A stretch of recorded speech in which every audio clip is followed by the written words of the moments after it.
No, it's me that's talking about it. Brilliant.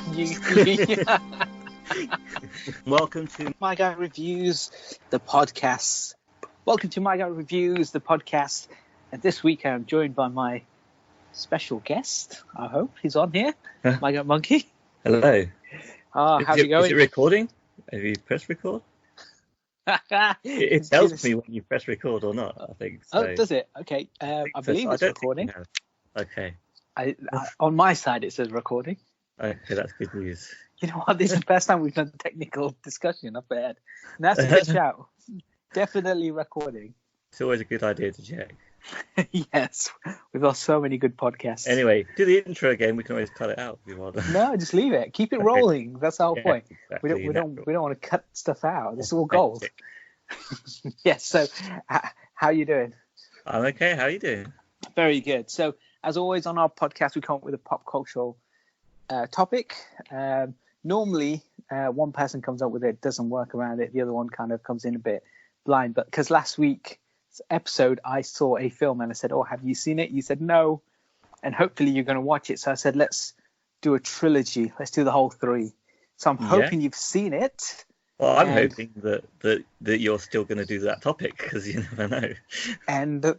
And I'm hoping you've seen all three now. And today's topic is The Expendables.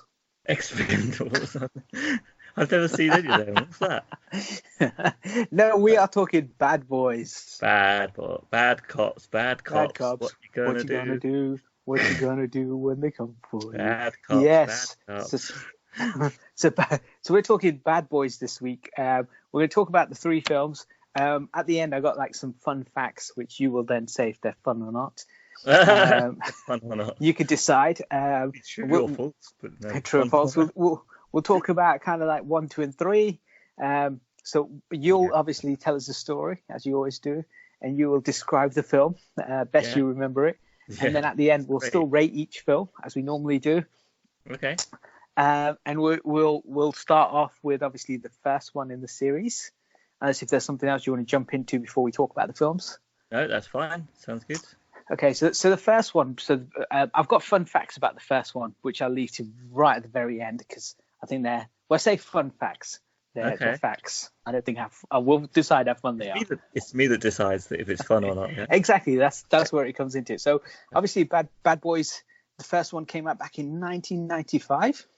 Yeah. So I'll talk a little bit about the thing, and then you can kind of give us the whole story, your breakdown. Okay. So the first film directed ever by a small indie director who went on to just do like loads of independent films, some incredible artwork, Oscar-nominated films. He's done like a whole heap of things. Of course, it's my least favorite director in the world. It is not Zack Snyder then. No. This is of course the first ever film directed by Michael Bay.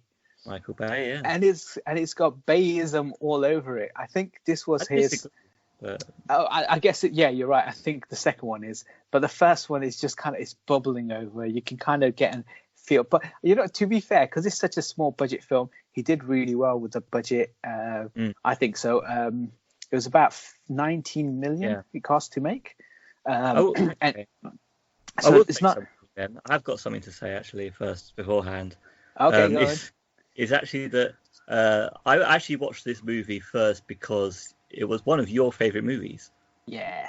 And I was like, okay, I'm going to watch it. And you know that music. Movie.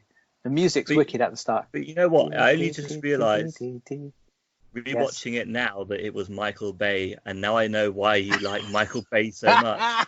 Yes. Even though he sucks so bad after this one movie. So No, he made The Rock. Oh, okay. Well, I haven't seen that in a while either. It's a great movie. I can't argue against that one. So, and that was the last one with Don. I guess it all changed because obviously it's produced by Don Simpson and producer Jerry Bruckheimer, and their last film together was The Rock. All three of them. Okay. And then obviously Bay's kind of like changed since then, but yeah. It's gone off the rails since then. No, he hasn't. I mean, he's done such great things. So many on the amazing, rails, terrible rails. So many incredible films. Look, his filmography started off with Bad Boys. Yeah, that comes later on. But The Rock was in there, Transformers 2. and then there's a whole bunch of Transformers movies. Yeah. Okay. So let's carry on. So this is directed, it's produced by, like I said, Don Simpson, who went on and produced some incredible films as well, and obviously producer Jerry Bruckheimer. So Don Simpson is the man who produced kind of movies before this, stuff like Beverly Hills Cop, the first one, huge film, Flashdance, Top Gun, Days of Thunder, Crimson Tide, The Rock, obviously being his last one. Films. Oh yeah, some 80s, some 90s. Early to mid 90s as well. And of course, then you got producer Jerry Bruckheimer, who was known as Mr. Blockbuster for ages because he did so many kind of big budget summer kind of blockbusters. Obviously, he did the same with Don Simpson, so him and like Beverly Hills Cop, all of them, Days of Thunder. Then, he had Con Air, Armageddon, Remember the Titans, Pearl Harbor, Pirates of the Caribbean, all of them. Then some, like terrible movies, King Arthur, National Treasure, more Pirates movies, Prince of Persia. Then it's kind of gone downhill, like The Lone Ranger, Deliver Us from Evil. But they've all made money. It's crazy. Like a lot of these movies have made money. That's why people pay Michael Bay, because it makes money. It does, yeah. Not because his films are good. So this one was good, though. This is one of the best films ever made, right? But how, watching it back now, how dated does it feel? The 95, because there's a bit where he says to him about, I paged you all night long. Paged you, yeah. Yeah, and I'm like, this is so dated. I just heard text. I just interpreted it. Yes. Okay, so one of the things that I love straight away about this movie, even though we're not talking about the plot yet, is the fact that it is dated. Like it's right in the middle of the 90s. It's been made, but it's got this whole 80s Miami soundtrack going on. Oh, sick music, yeah. It just takes you back to all those cop movies in the Miami, like Miami Vice and all the other stuff, Scarface, all that sort of thing. So that's why it's a really good movie for that. And so I guess the question is, what was the story? What was the story? I don't know. What's the story? I haven't seen it in absolutely hours.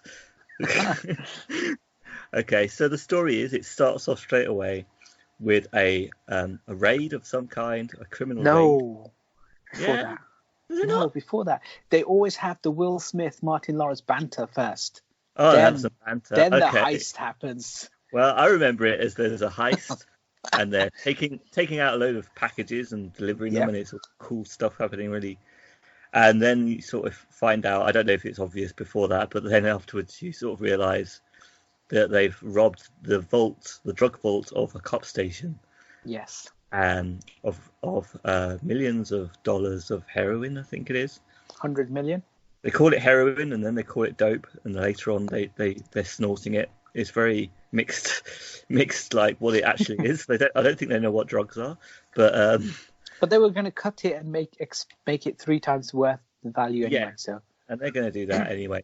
But this is why this is why this is a good setup, is that it's the chief's or the captain's head is on the line, because the whole station can get shut down because it looks like it's an inside job.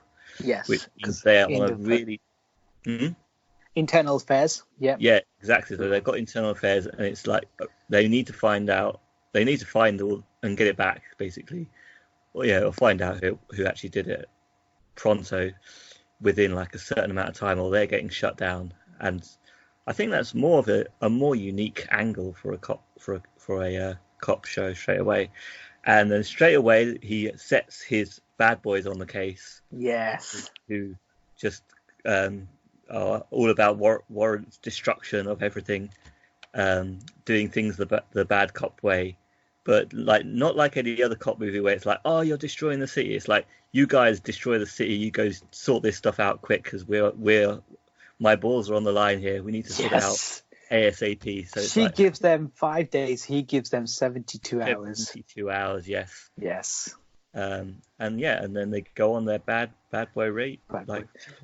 There's a couple of girls involved. Someone gets shot. There's a witness. There's a witness, yeah. Oh, and then that comes to the other identity swap.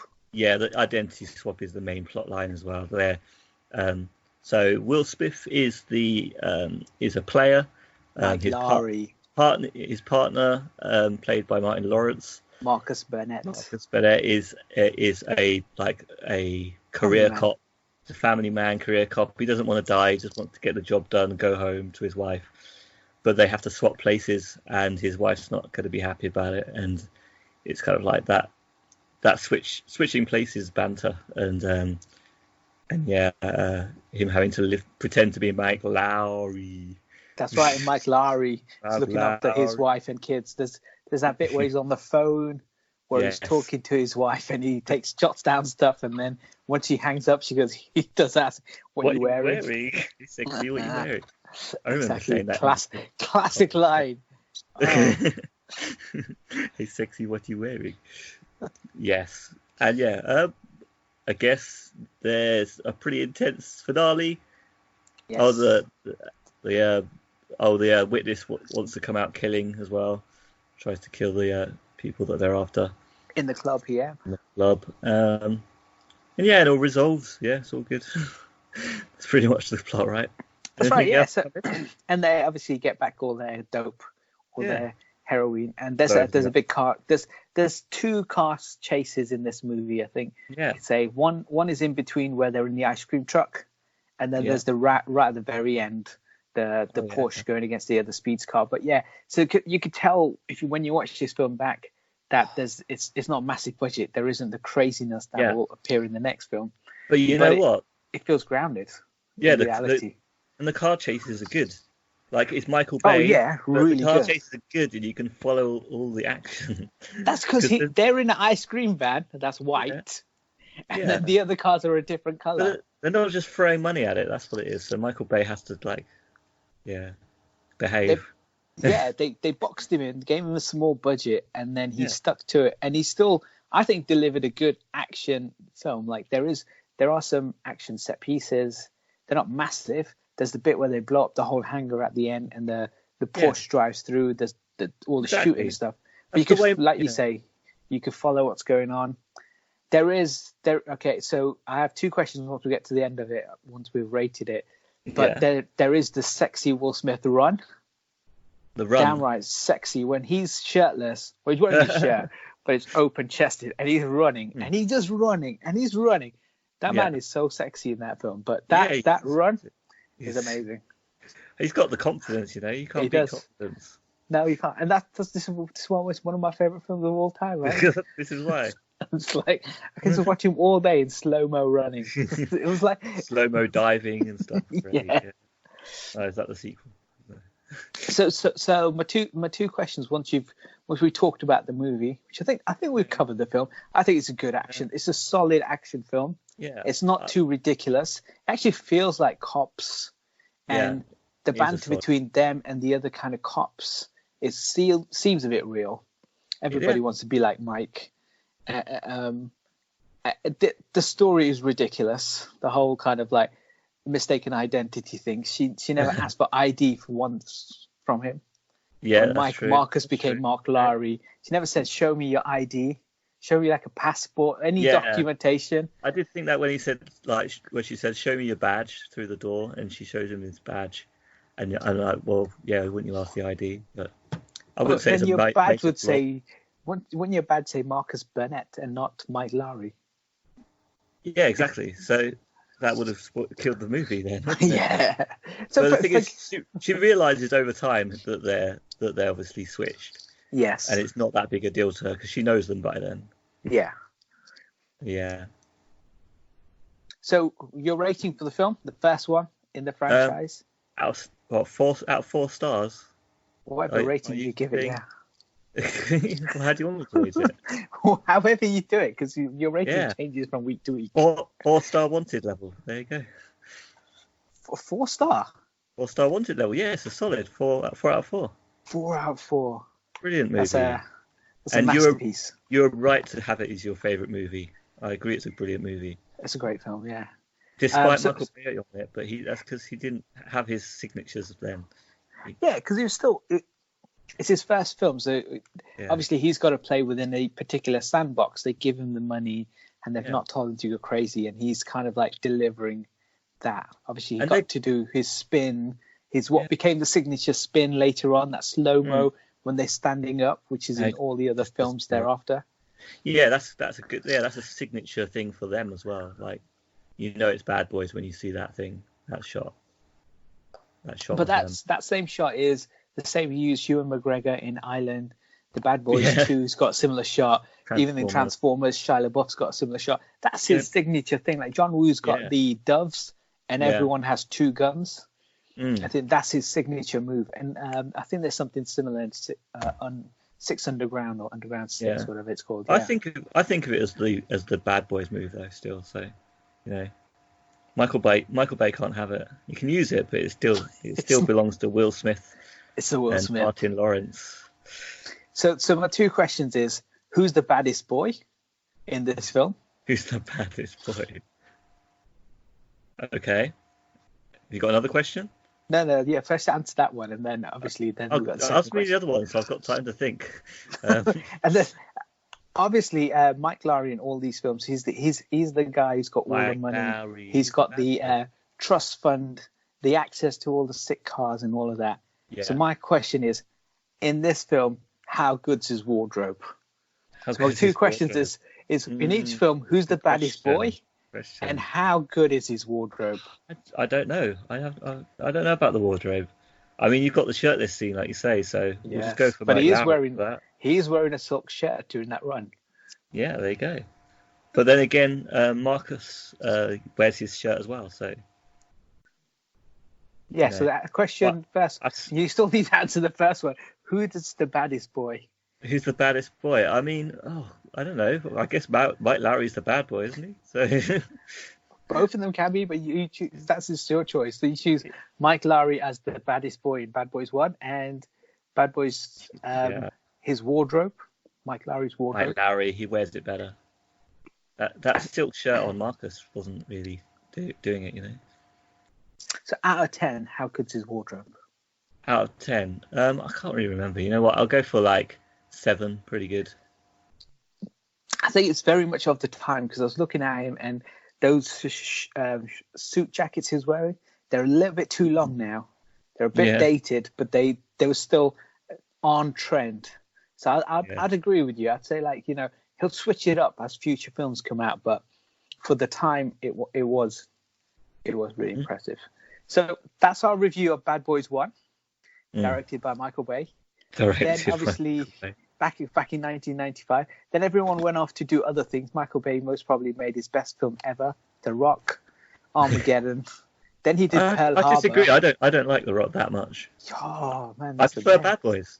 Okay, well, and then he went off and he did a couple more movies, Armageddon, Pearl Harbor, and then they returned back in 2003 for Bad Boys 2.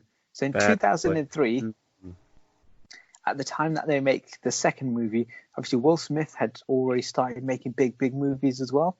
Yeah, because he'd released, he'd come off Fresh Prince, came off of that, and then straight into making loads and loads of movies straight off of that. And Men in Black was out by then.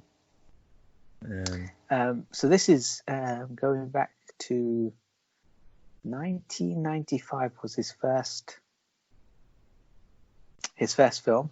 Yeah. No, not his first film. He had loads of other ones. Sorry, but then he went off to make a whole heap of films straight after that. After Bad Boys, well, Martin Lawrence, I think he had like National, not National, Blue Streak, and he had a few others, but nothing as big as what Will Smith. So when they made the first film, Martin Lawrence was the big star. Yeah, he was the comedian. Yeah. He was on TV. He's a well-known actor. After Bad Boys, Martin Lawrence went on to do things like Nothing to Lose, Life with Eddie Murphy, Blue Streak, Big Mama's House. All films they were making some money. National Security, Black Knight. Nothing that was a massive box office hit. Big Mama's House did okay, didn't it? So. Yeah, it's like like Blue Streak as well. That did quite well.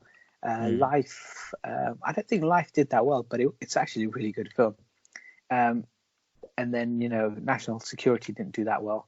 No. Big Mama's House, he got a whole trilogy out of that one, so it must have done really well. Blue Streak was quite successful. I like Blue Streak. It's similar. Yeah. I won't say similar premise because he was the bad guy impersonating a police officer. Right. And then Will Smith went on from Bad Boys to like Independence Day, Men in Black, like you said, and Real Estate, movies. Wild Wild West, Legend of Bagger Vance, but Ali, where he got his like Oscar nominations, Men in Black 2, and then he did Bad Boys 2. So by the time Bad Boys 2 turns up, all of them are a little bit on the high. All the actors are or director as well. Yeah, they're all buzzing a little bit. So now they're getting the big money. 20 million per person. Yeah. So both of them got paid big bucks for this one. A budget now of 130 million. So it went from 19 million for the first one to 130 million. And I bet this sold less. This made 273 million. This made more than Bad Boys 1, yeah. Only because of Bad Boys 1. Bad Boys 1 made 141 million, yeah. This one made nearly 130 million more. But I guess in terms of when you think about profit against each one, Bad Boys is still more profitable than Bad Boys 2. Yeah, get in. So what's the story, Bad Boys 2? Story Bad Boys 2. Oh, I don't even know, the story is there's a load of bad guys again, except that they're really badly acted, really badly scripted. This is sorry, but I haven't got past the story yet, but and there's a load of really terrible villains. Really terrible. Just even worse than the first one. The first one was good villains. They're okay. But I mean, this I think it went worse. The villains are worse this time around. Definitely. But this time there's a side story where we've got Marcus's sister on the scene from New York. Yes. But Mike Lowry has been dating her, which doesn't quite get addressed. The fact he's still he's been seen as a player, but he's also now dating, and they like each other or something, but they can't tell Marcus.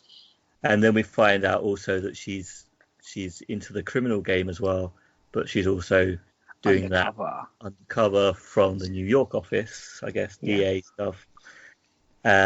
And in a completely unintelligible way, I have to say, the forces just are sort of colliding and getting involved in ways that just don't make any sense. No, she just gets involved in their narcotics division.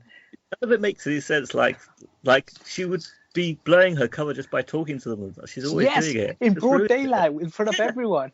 It's just so badly written and made. I don't know what was wrong with it. But anyway, we're still on the plot here, right? They do some funny stuff, They bug a house while pretending to be bug pest control. They have to dig through bodies and pull out funny organs and go, "Oh, it wasn't a bag of drugs," stuff like that. Yep. And that's actually one of the better scenes. And and then eventually, of course, the sister who's an amazing, she's doing great and doing a great job, but then they manage to ruin it all for her, and they inexplicably realise that she's undercover because of that, and then she becomes the damsel in distress that's kidnapped, and they save her. And that's about it. I think that's what happens. Yeah. Then there's basically you then add a load of car chases and things smashing up and action stuff with massive Michael Bay signature and really terrible scripting, and there you go. That's what the movie is.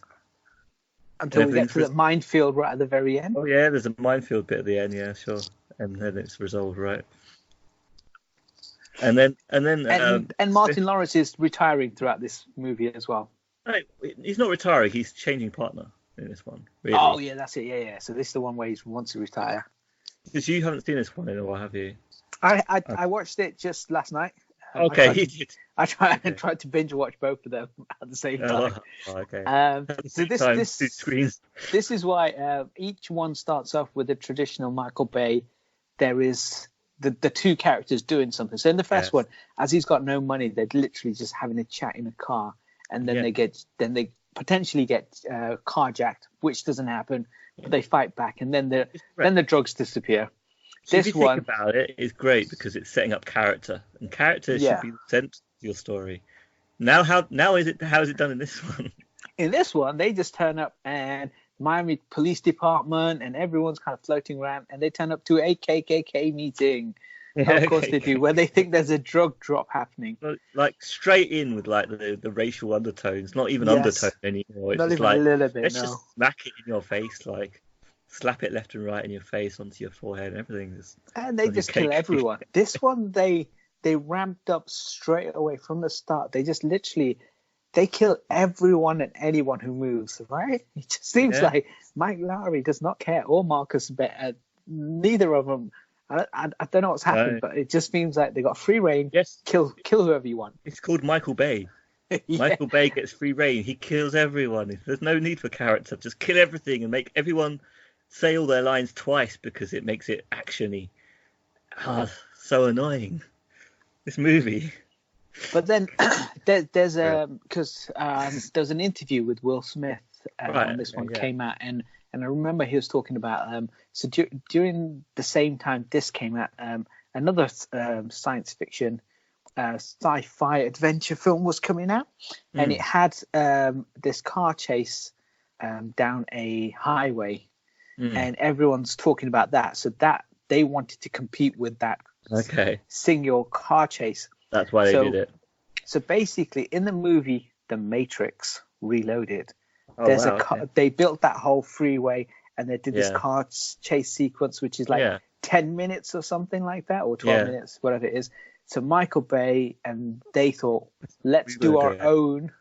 Let's make it crazier, make it longer, and it's like 15 minutes in this film, and it's close to the start of the film as well. And they smashed nearly. I think I read somewhere during that car chase in Bad Boys 2, they crashed nearly 20 cars and one boat, which is crazy because they absolutely zero payoff because you put it at the beginning of your movie with no setup. Yes, it's completely pointless.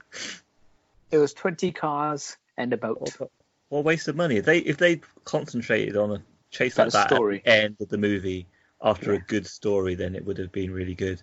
But it was right at the beginning, and not enjoyable because of that. And I think the problem with this film was you get to the point where you got the drug dealers, you've done the illegal taps, you've got the into the house, you've got that rat drop-ins jokes, and you've finally raided, and you've got all that equipment put in there, so you've got the place bugged. Turn up to the house, you kill everyone.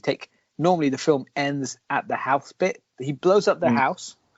They then leave in cars and they head down through a shanty town area, and they just drive through all of that, smashing and cracking everything to the point where they then land finally into what is the ending into the bit with the minefield, and they shoot the mine, or it kicks up the mine and blows him up, and that's the end of the film. But it felt so long, this film. Like the first film, Bad Boys 1, is about hour, and it was about 2 hours, just under 2 hours long. This one is like 147 minutes, and it felt it. There's just so much stuff put in here, and it was Michael Bay at his, I can do whatever I want, because there's the spinning camera bit as well when they're in the house and they're killing all the criminals, and he does the spinning camera. That was so sickening. Stop spinning around. Bloody Michael Bay. When they finally capture Gabrielle Union, that's when he does the Will Smith and Martin Lawrence standing up slowly, and he spins the camera around on them. But he still does a run in this Mike Lowry. It's not as good as the first one because he's not shirt off, but he is sick. Good. Yeah, I mean his dress code, which you're going to come up with later, is a little better in this one. Yeah. So again, what's your rating on this one? Rating on 4 stars. Your 4-star rating. It's got to be 1 or 2 stars. It's either. The thing is, whenever it's just about Marcus and Mike, they actually still play off each other great, and they can have all their scenes when they're actually doing that, playing off each other and doing stuff like that, are great still. They're like they're sullied because I think Michael Bay keeps throwing in extra stuff that ruins them a little bit. Yes. But they are essentially okay in that sense. So, but it depends how much. If Michael Bay really annoys you as much as he annoys me, then 0 or 1 star, yeah, whatever the lowest. Yes. No, that's fine. I think I have a similar thing, that I was really excited to see a second one, because I really liked the first one, and I felt even if you rehash the story, which it kind of is, they are narcotics detectives after all, but you still have this kind of like long-winded movie. That's the problem. It was too long. They could have made it tighter, quicker, and they could have put a bit of a I don't know. None of that sister stuff didn't make any sense. Yeah, there's no focus on it either. Like in the first movie, the focus was we've got this deadline because this is the problem. Yes. And in this one, it just trails on with our bigger thing. We just have to explode more stuff. Yeah. Like, what's the next thing we can blow up? Yeah. And that's how it felt. Yeah. So who is the baddest boy in Bad Boys 2? This time it's Marcus, because he gets the headshot. Yes, he does. And to be fair, he then uses a repeated line from the first movie, where the first movie he says, "This is how you drive." Yes, he did. He said that to Will Smith. And then on the second one, he says, "That's how you shoot. In future, that's how you shoot, Marcus." So Marcus is the one. He's the one. So he's the baddest boy. And how good's Mike Lowry's closet wardrobe? Stars. I mean, he dresses up for his immaculate, girls. Isn't it? Yeah. It's obviously a bit of a joke on the fact he's going out to see his secret girlfriend that Marcus doesn't know about yet, but he dresses up in a really nice suit to go out in. My favorite is the blue suit when he walks in, and the slow-mo when he puts his suit jacket on, and then I think Will Smith says to him, he goes, "Don't hate the player, hate the game." He says, "I hate the tailor," and it's sick, man. Will Smith looks amazing in this film, and plus it's not that old, so the clothes still are. If that closet or wardrobe was available, I'd still dip into that. The outfits are amazing. That or your taste is now dated as well, because we're getting on. Yes, because we're getting on. We just think back to when we're 18 now and think, everything should be. Everything's amazing. Yeah. So after Bad Boys 2... hold on, there's one other thing to diss about the movie, actually. I just remembered the soundtrack as well. The first movie... We're going to come back to... Yeah, because the first movie, it's all got that Miami's 80s vibe. Yes, it does. Nice callback.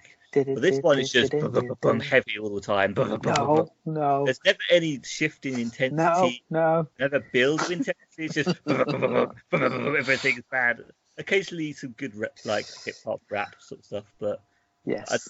But then again, their characters don't really like that sort of music. They're not into that, so it just doesn't meld right. The second album is very much hip hop oriented. Yeah, and I like hip hop, but I don't think the characters like hip hop. And I think Mike Lowry does. In the third movie, as you come along, Mike Lowry doesn't seem to like that music. He's a rapper himself. No, but how dare he? How dare he? He says a line when Marcus is trying to do the rap stuff on the Bad Boys scene. He's like, "No, don't do any of that rap crap." He doesn't like it. None of that new age rap. It's true. It's true. So I was going to talk about the lead single. We'll come back to that later, because we'll do that as a roundup of all three, because each one of them's got a lead single anyway. After Bad Boys 2, we have a nice long wait before Bad Boys 3 comes out. So in between, Michael Bay does the film The Island, which, have you seen? No, maybe. Ewan McGregor, Sarah, what's her name? Scarlett Johansson. It's about clones, really boring. Then he went on to do the Transformers movies, which, after the second one made like $1 billion, and the third one made like $1 billion, and so at that point, Will Smith and Martin Lawrence were saying, "Well, we want to do another Bad Boys film, but we can't afford him anymore. Michael Bay's going to be too expensive." So he just became too busy doing these ridiculously nonsensy films, and the movie started to gross ridiculous sums of money, and they realize we can't afford him anyway, even if we wanted to do another film with him. Yeah. And He's if they gone. did, he would have ruined the movie anyway. So. All right. Won't be my- Maybe, we don't know. Give him I a don't chance. want to lay my cards on the table here with how I feel about it. I'm just going to keep them on the table. Of course not. And then after Bad Boys 2, of course, Will Smith went on to do again a whole heap of films that all were successful, as well as movies like Jersey Girl, which were stuff like I, Robot, even a voice in Shark Tale, but Hitch, The Pursuit of Happiness, I'm Legend, Hancock. Yeah, they're all kind of okay, not amazing, but they're all still ticking over money. And Men in Black 3. Then obviously, he starts to have his kind of like real downturn in movies with stuff like After Earth. He's then in Focus, which was okay. Tried to do his Oscar bait film Concussion, Suicide Squad, Collateral Beauty, which was critically slaughtered. Bright. So he needed by the time Collateral Beauty, Suicide Squad, he needs a franchise movie again, because then he's not holding films anymore. He's not Will Smith, the powerhouse that we all love. Well, he could have held up Suicide Squad, but it was just bad. It's just a bad film. Yeah, he can't. But movies like After Earth, that was all him and his son. Yeah, and he also wrote the story. He killed it, and he produced it. Killed it himself. Yeah, he suicided his own career. And then last year, to be fair, he was the genie in Aladdin, which you said is your favorite film of 2019. He did okay. He was in Gemini Man, which we'll talk about when we talk about Bad Boys for Life, right? But he was in Gemini Man. He voiced Spies in Disguise. So now he's finally got a movie, and he's finally got a franchise, and he's back with Bad Boys for Life. Wow. And Martin Lawrence, he struggled, I think, after Bad Boys 2. So he had stuff like Rebound, Big Mama's House 2, all of which were having diminishing returns, Open Season, Welcome Home, College Road Trip. Yeah, he was more of a comedian anyway, so... Yeah, he has his stand-up. His movies were like a side thing for him, maybe. But I think after Bad Boys 1, his movies were starting to make money, so by the time Bad Boys 2 came around, they both commanded big salaries. And at the time Bad Boys for Life came out, he's out of it. This year, he's no longer the big draw. It never, especially because Bad Boys 1 was Martin Lawrence on the poster, Will Smith second name. When the second film came out, it was Martin Lawrence first, then Will Smith. Now it is Will Smith first, Martin Lawrence second. There's no way that Martin Lawrence is the same star. Yeah, definitely. People will recognize that name more, Will Smith. So you've got to put it first. Yeah. So many years later, we're in 2020, and they finally made another Bad Boys movie. Yeah. Due to many issues in between, of course, as I said, like once Will Smith started making movies, they started becoming big. They knew they couldn't get Will Smith to sign on to this. They realized Michael Bay's now gone off and he's doing other things. I think the only person who would have been free would have been Martin Lawrence.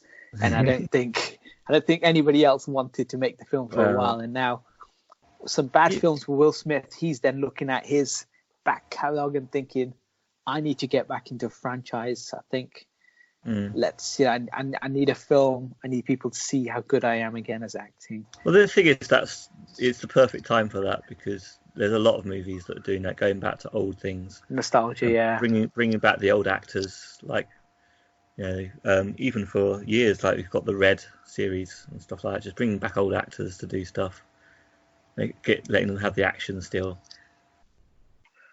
Exactly, and this time around they brought in directors who haven't done a ton of massive films. They've done very small kind of independent films like Snowfall.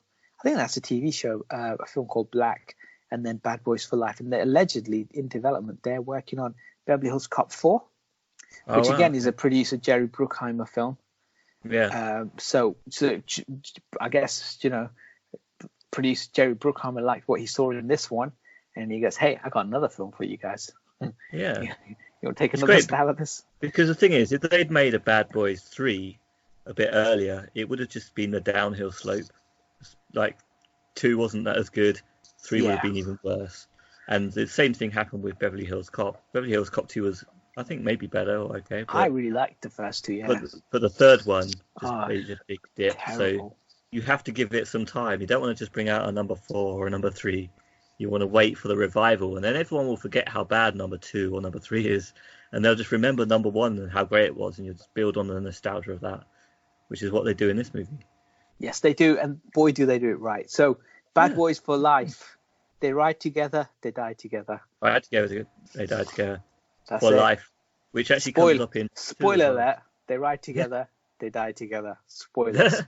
Bad Boys for Life. What's the story? Spoilers for life. Okay, so... massive car chase at the start of the film, if you remember. Spoil everything. I can't really remember it. You know what? The basic story is... they're sort of on retirement stage. I think Marcus is more than the other. Yeah, Marcus wants to retire. He's kind of bulked up now, and you can really see his age. He's like, no, I'm out of it, out of the game.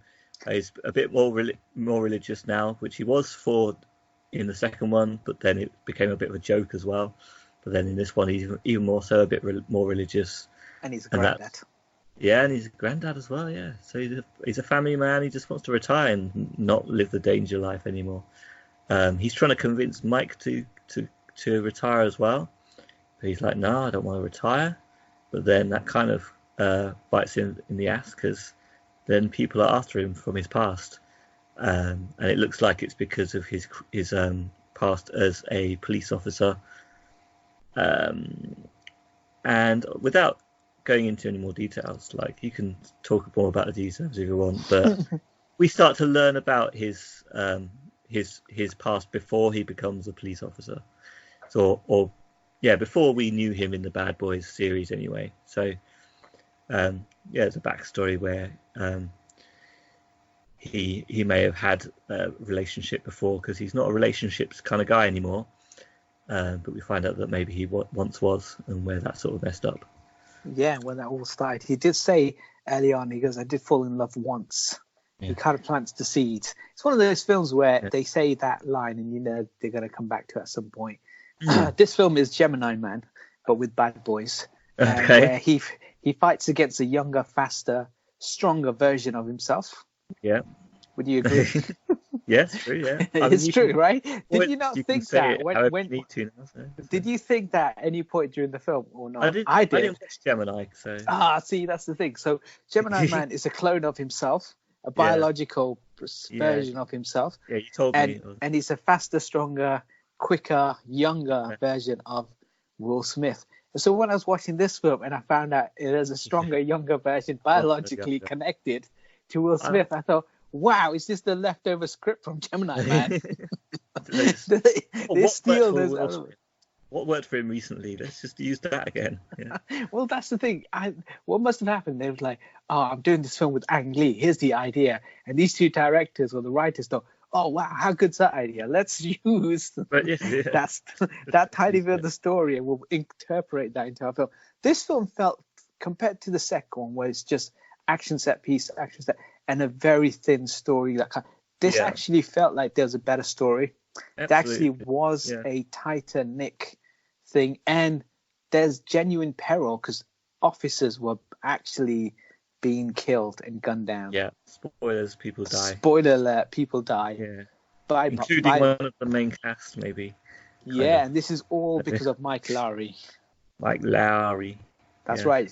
His Gemini Man was going around killing all these people. Spoilers for this whole film, right? So spoilers, yeah. I guess you can't really talk about it unless you spoil it. It turns out that this is not as much about drugs as the previous films. It's more about Mike's past catching up on him.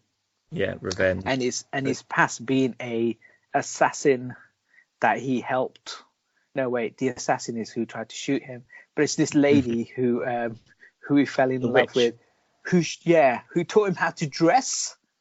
Yes, so all of everything he knew. He knows, all his character. I thought that was a bit too far. Like, come on, man. That's a Michael Bay. That's a Michael Bay stretch. They had to put a Michael Bay nod to the film, right? Here's this ridiculous thing. Like the first car chase sequence where they're driving around, I thought, this feels like a Michael Bay film. And I really hope it's not, because it turned out to be a pointless drive through Miami. A beautiful setting, Yeah. especially Yeah. considering it's cold in this country. So watching that at the start, I was like, this is nice. This makes me feel nice and warm And and they're fuzzy. shouting at the white folk as well. They are. You white folk will pull ourselves over later. Yeah, exactly. Yeah. All that racist slur. All that stuff when you're thinking, yeah, this is a bit Michael Bay. I can see a point, but it's all for a good purpose. And then you have that moment where they come out of the car, and again, Will Smith looks sick, and Martin Lawrence just dinks his car. Yes, it's actually quite, and you know what? It is funny. Again, these two, I think, got to cut loose and be themselves, and I think they know these characters for a while. They try and do a street race. He gets shot down. He gets put in a wheelchair, and he still wants to live that life. He can't let go, and that's what this franchise is. Will Smith can't let go of being a bad boy, even though Martin Lawrence is thinking, I'm done with this franchise. And so they brought in new characters who could potentially take over in the future as future bad people. Yeah, people now, because there's a girl in the crew as well. Yeah, it looks like the very end. It does look like they're setting it up for the future, like they're going to make a spin-off. Because there's a bit where when they're all singing "Bad Boys, Bad Boys, what you gonna do?" That's when you know that these are going to be potentially the next set of bad people. The guy who is Will Smith's son, whoever he is, as an actor, spoiler alert, he's actually really good.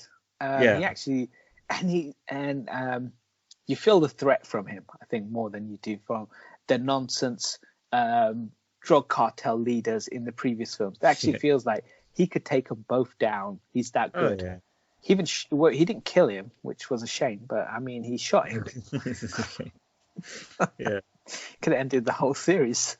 But he actually genuinely he does kill other police officers and stuff, and it's really it's actually like anyone could have died.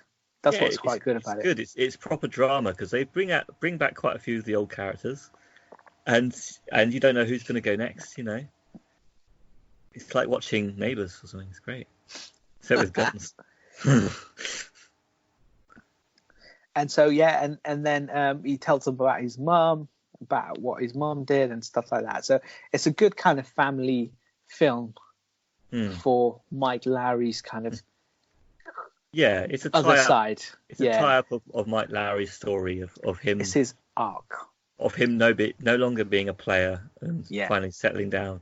But it has to be said, this definitely ignores the second movie because he's got a happy relationship at the end of the second movie, and then it's completely ignored.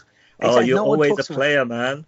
Even though you could be my brother now because you're going to marry my sister, but no, it's completely forgot her. Because Gabrielle Union's in the TV show. So you know Bad Boys spinned off to a TV show. Are you aware of this? No, I didn't know. Okay, so Gabrielle Union and the incredible Jessica Alba are in a TV show, which is a spin-off from the Bad Boys series. Right. And she's played her character from the films. It's called LA's Finest. Okay.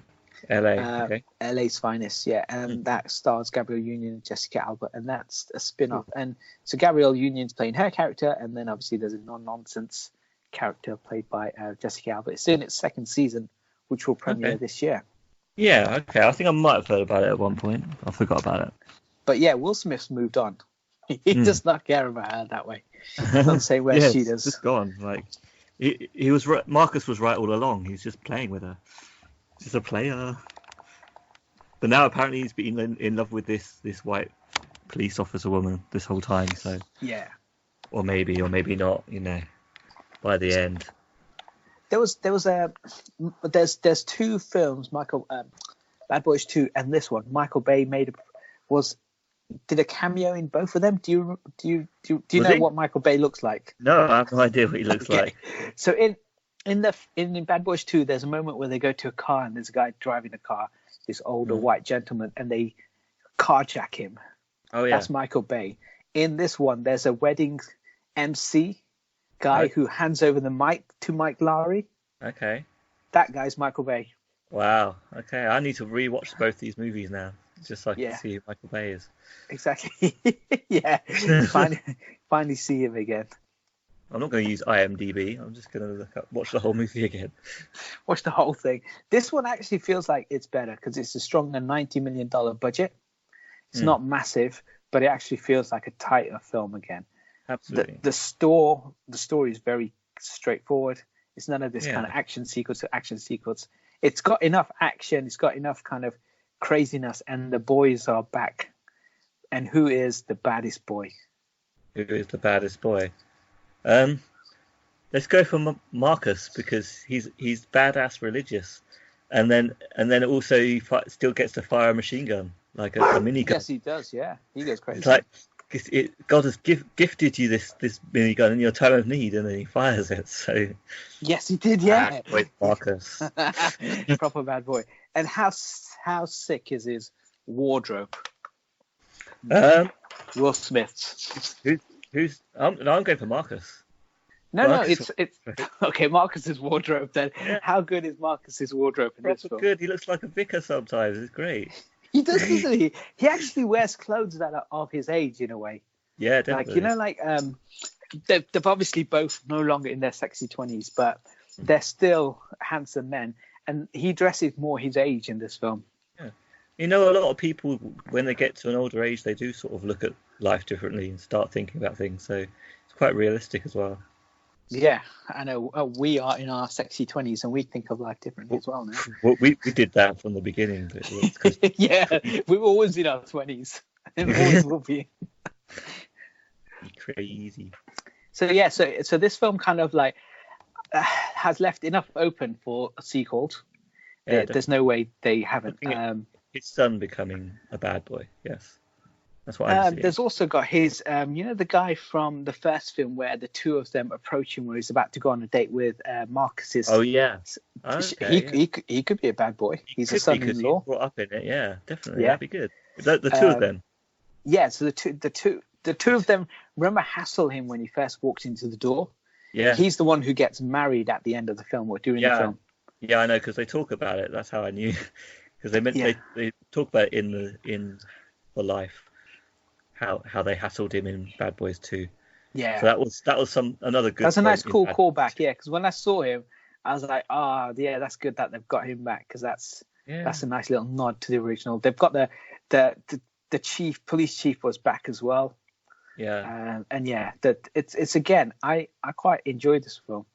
Something really interesting in Bad Boys 2 actually is that they brought back the guy at the computer whiz. Yes, from they Bad did. Boys 1, but he was a prisoner at the time. But then they let him off, didn't they? On the second one, they've let him off, and he's a fully fledged officer. Like yes, he is. Like no one bats an eyelid. It's good for reform. It's good for reform, but there might be some rules against that. I don't know. I don't think there is. No. I think it's fine. I think as a police officer, you have according to this, based on the film we watched, it seems like you can bend the law however you want. You can get a criminal to create a criminal offense and then take him off of that offense and what he's in prison for because he helped you. Yeah, you can do that. That's what I learned. I mean, if you look at the origins of police forces anyway, they started with criminals in the first place. Like, it was a swindle, but that's going back a long time. Like, yeah, it's interesting. So now, if you had to rank the 3 Bad Boys films, 1, 2, 3, what's your official ranking? What's your favourite Bad Boys film? Easy. It goes 1, 3, 2. Okay. So now we're going to come up to the fun facts game. Okay, and this is a 4-star viewing as well. Oh yeah, I totally forgot to say yes. Watching the cinema, this is really I definitely good. Watched it. Yeah. So I'm going to give you some facts about the Bad Boys, and it's more about the first one, and I'll give you some random bits about maybe the third one. But you're simply to say Bad Boys 1, which means that's the best fact. Yeah. Bad Boys 3, that's an average fact. Yeah. And Bad Boys 2, that's Michael absolutely that's absolutely crap, basically. Okay. Okay. So the original movie Bad Boys was you won't even know these two people, but it was originally written and intended for someone called Dan Carvey and John Voight. Right. Who are they? Exactly. So I knew that would be a. What were they in? Nothing you would have seen. Oh wow. Okay. So is that So a good fact? yeah, that's what you have to rate I'm it. not. I'm not going to diss the guys. So it's at least a Bad Boys 3, Bad Boys for Life fact. Bad Boys for Life. Okay, so this one, hopefully you know who this is. Otherwise, this is going to be a long set of fun facts. Arsenio Hall was a top candidate for Will Smith's role.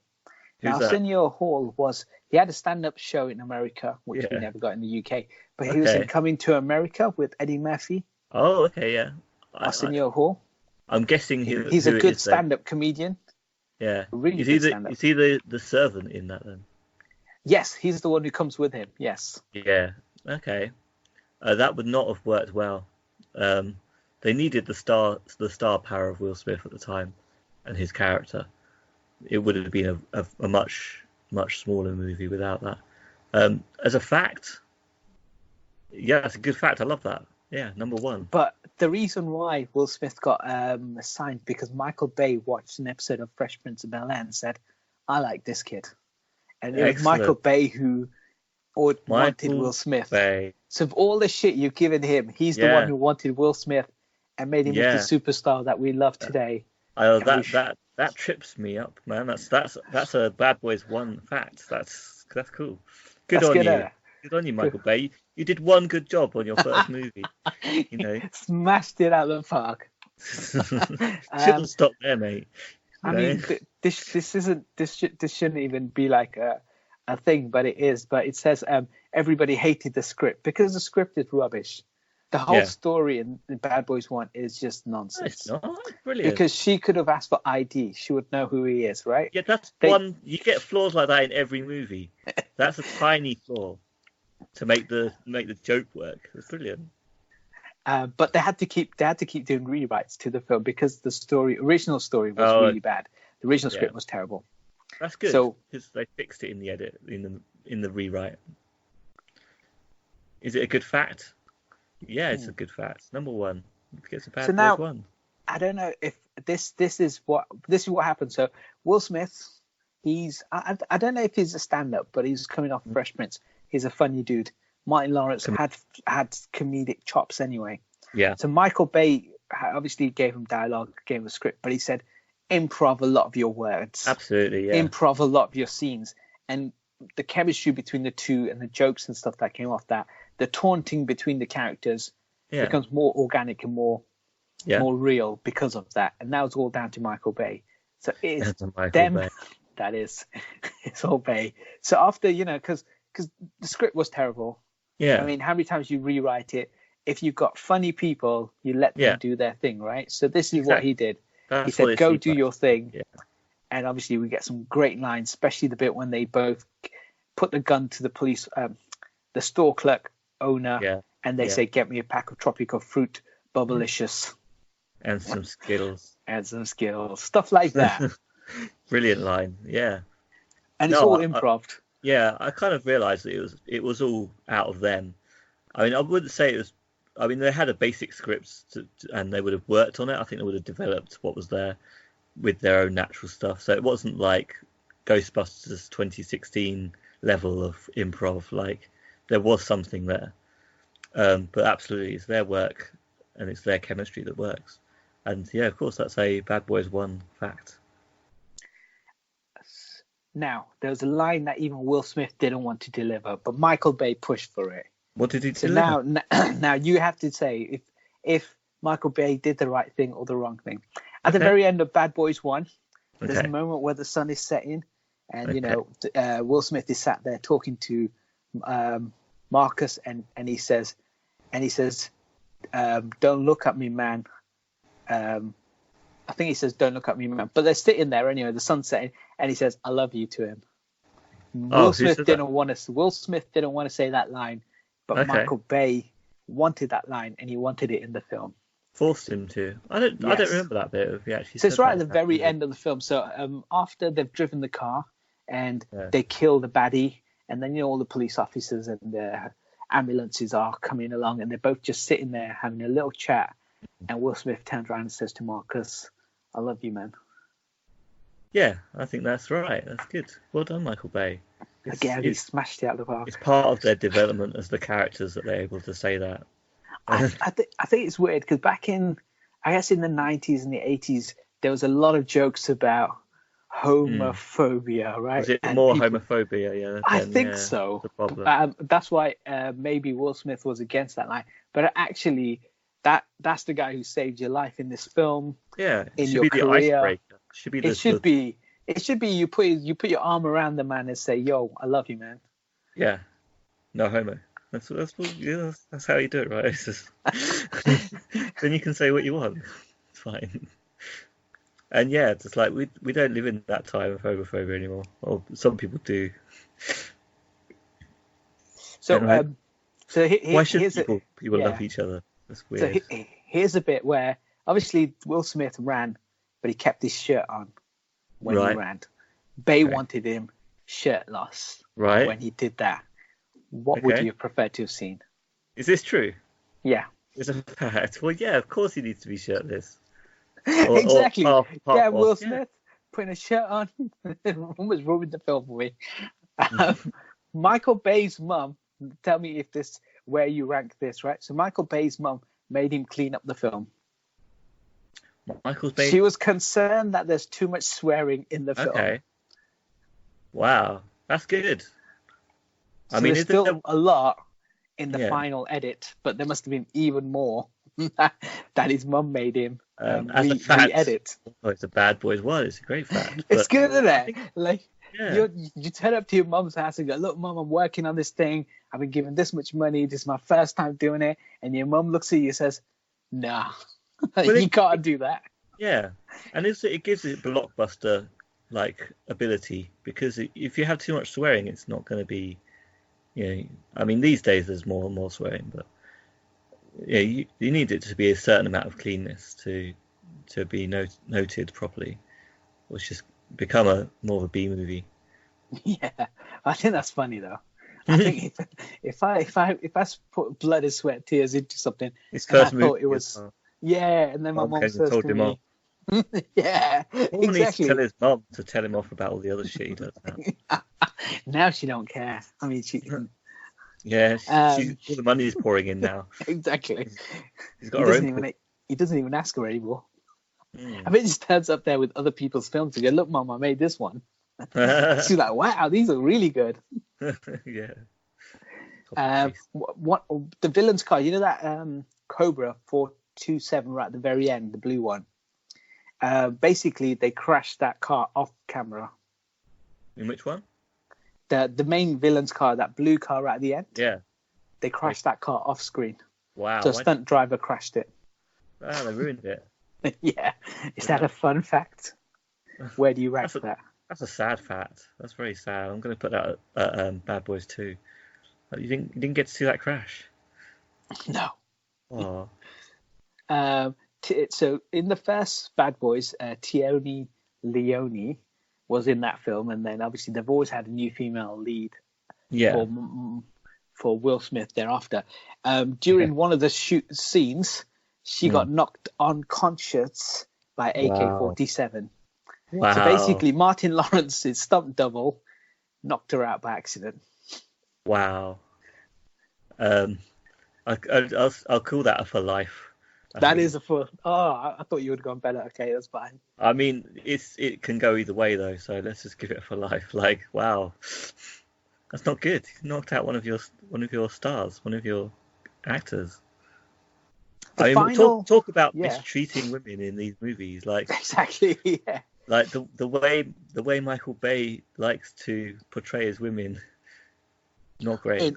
Exactly, in every single film of his. Yeah. Even in the first movie, Bad Boys, there was a little bit wrong. It was still good, but slightly dated, and like Michael Bay-ish, I guess. Exactly, and another fact is the studio refused to fund the final explosion. You know, that big explosion in the hangar. Yeah. They refused to pay for it, so he paid $25,000 of his own money just so he can blow it up. Who's that? Michael Bay. Michael Bay did, yeah. Yes, nice one, Michael. I know you love the explosions and stuff. I but do. You paid for it yourself in this one. Michael Exactly. Bay. So is that where does that rank as a fact? Yeah, it's the number one. Go for it. It's great, isn't it? It's Well actually done. sometimes you got to stick by your guns, right? If you want to. I think the key here is don't make sure that Michael Bay doesn't have enough money to spend on himself too much. Don't give him any money for the film. Just make him make the film with nothing, and then see what he has to like work his way to put in it. Then he just get the odd explosion, and everything's great. Exactly. You know, sometimes you want something so badly that you just go for it. Yeah. Obviously, the first Bad Boys film was 19 million, but the most he's ever got so far in a movie is 210 million. Wow. And by at 118 minutes is the shortest film ever made. Okay. And then the last fact I had was about their kind of budget. So salaries, right? So Martin Lawrence got the big salary for the first one because he's the biggest star. By the time the second one came out, Martin Lawrence and Will Smith both got 20 million each. Okay. But for the last one, because Martin Lawrence kind of just wanted to do the film because I guess he's not a film star as much. He can't command that much. He got paid $6 million. Wow. Okay. That's still a decent amount. Yeah, it is. Yeah, it is. It's a huge drop from what he has had since the last film. But it's still a good chunk of change. You can't say no to that. And Will Smith got paid 17 million. Wow. He's the draw, Nearly though. 3 times. He's a huge draw. Like I mean, Gemini Man didn't make money. It may have lost like 102 million, whatever. Yeah. Worldwide, may have lost loads of money. He's the genie in Aladdin. Yeah. He's consistently had hit films, though. I wouldn't say he's the draw for this one. I'd say they needed the both of them. Like they couldn't have made this movie with either of them not there. Of course not. No, it is called Bad Boys with an S. Yeah, so it's not Bad Boy singular. So they did both of them. Yeah, exactly. And they brought in the chief again, which was good. I think that's the same actor by the look of it. It was, yeah. He's the one who got killed. Spoiler alert. Yeah. Yeah, it's the one that they killed. And then the last game I have is it's just a simple. So that's 3 Bad Boys films. Each one had a lead single. Do you remember any of the lead singles from the Bad Boy movies? No. Okay, so the first one plays quite a lot in the film. Bad Boys, what you gonna do? That's a song that came out well before. Okay. So it's a song that plays in the film, and it's if you ever saw the film on a DVD or something, there's a song right at the very end which plays the music video, and in the music video they both turn up right at the very end of it. Right. I don't think I watched that. Okay, so the song is called Shy Guy. Right, okay. That's the very first lead single from the Bad Boys movies. She goes, I don't want no shy guy, love me all night. I want a guy, love me, to be mine. Oh Lord, your mercy, mercy, mercy. You know when that song. Yeah, see that song, that's that's the one. So that's the lead single from the first. Now I can't sing the last one because I don't. It's good, isn't it? No. Hello, your mercy, mercy, mercy. Yeah, it's wicked. That was the first single that came out from the Bad Boys movies. Yeah. The second one is my favorite, which is obviously Shake Your Tail Feather. Shake Your Tail Feather? What's that? How's that go? So that's got Diddy, Puff Daddy, Nelly, and Murphy Lee. It's got that line that I rapped to you quite a while ago. He goes, I'm starving like Marvin, girl. I got 16 bottles of bubs. I got so many keys you think I'm valid. Park that one. Is that where you got that song from? Was that movie? It's from this movie. So that song, Shake Your Tail Feather. Yeah, I know another band that uses the line "Shake Your Tail Feather." I like that line. Okay, and then the third one, which I haven't really heard, but is the lead single, is by Black Eyed Peas. Okay.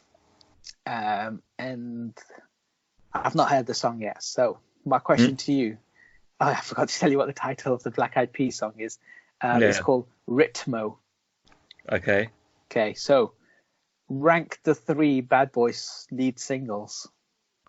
They also do play Shake Your Tail Feather in No, they play Bad Boys for Life a lot in Bad Boys for Life. So there's a song by Diddy, which Puffy, Black Rob is "We ain't going nowhere, we ain't going nowhere, because we bad boys for life."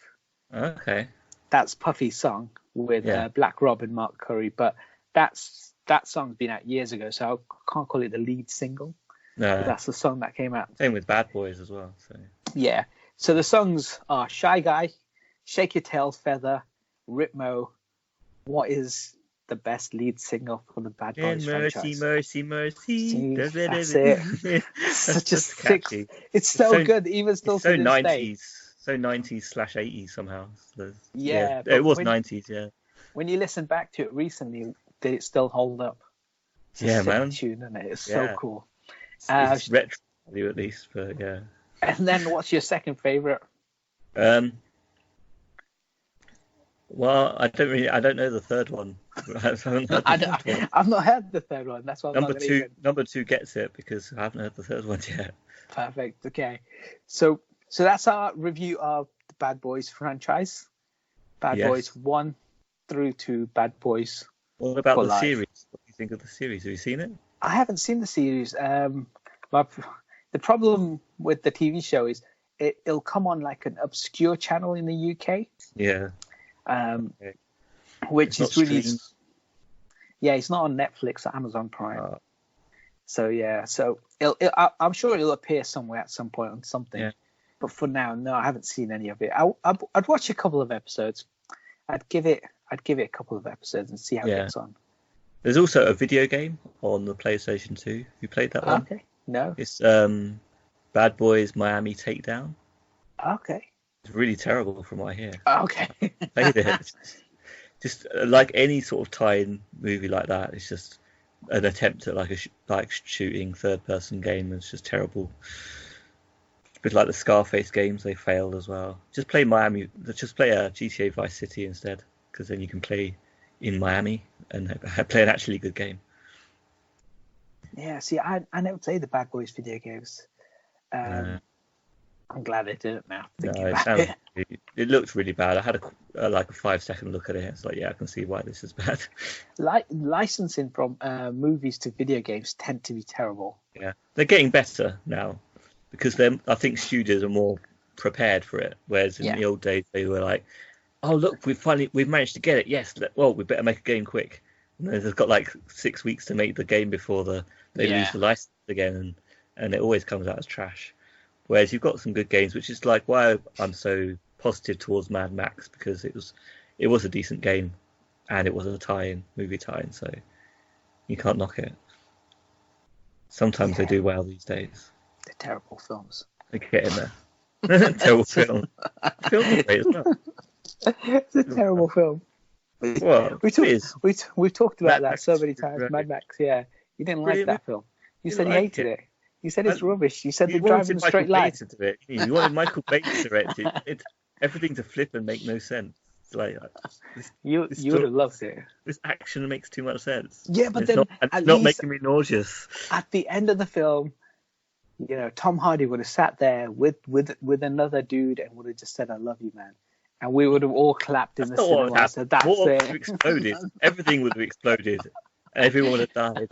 They'd be like, "Yeah, big explosions. Yeah, finale. Flip a car over. Yeah." It would have been good. Yeah, I think you're right. I think you sold it to me. I think I'd watch the Michael Bay version. I bet you would as well. That's not a good thing. It's a tarnish of your character. Anyway, Michael Bay's made so many great films thereafter. Oh, his spotless career of great films.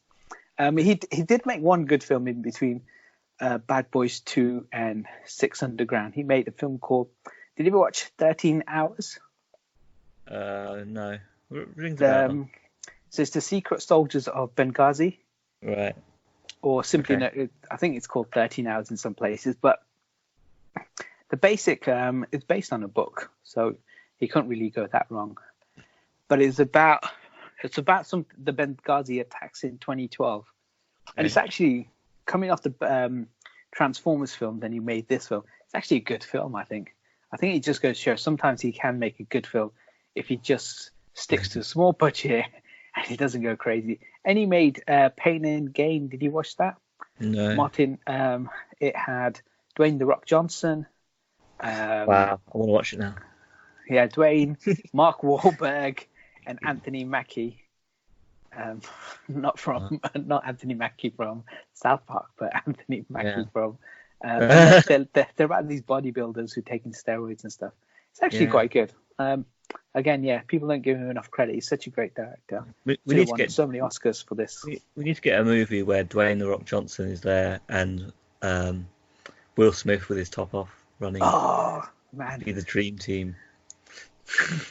Dwayne. I wonder if Dwayne would ever do a film with Will Smith. That would be just, doesn't matter how rubbish that film is, it'd be incredible. I don't know. They might make it rubbish. No, they would never make a bad film. It might go wrong. No, because he's good at both being a straight guy and being a comedian. In the film with him and Kevin Hart, CIA, I think he does a really good job.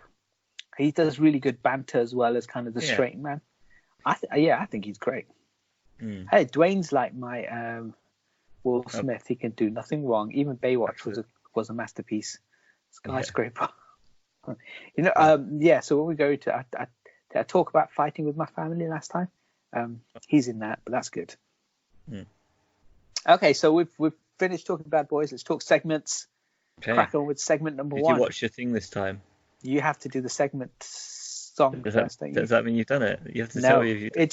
You have to sing the song, then I'd say yes or no. I suppose that would work, yeah. Okay. Oh my gosh, did you watch South Park? Yeah, because the whole point of the segment is you ask the question. Oh, then. Oh yes, my gosh, I did. Did you watch South Park? I watched one episode, yes. You basket. So I watched the conjoined fetus lady. Oh, yeah. Yeah, I so Pip is bullied in school, and during dodgeball, he gets a nosebleed, and he ends up going to see Nurse Gollum. That's her name. And she turns out she's got a dead fetus head against the head. And then they make this whole South Park awareness. Yeah. And they just go ridiculously over the top with parades and giving her awards and everything. Yeah. It's just That's basically the future we're living in now. Like, in some people's perspectives, like, the society likes to swing from one direction to the other so badly.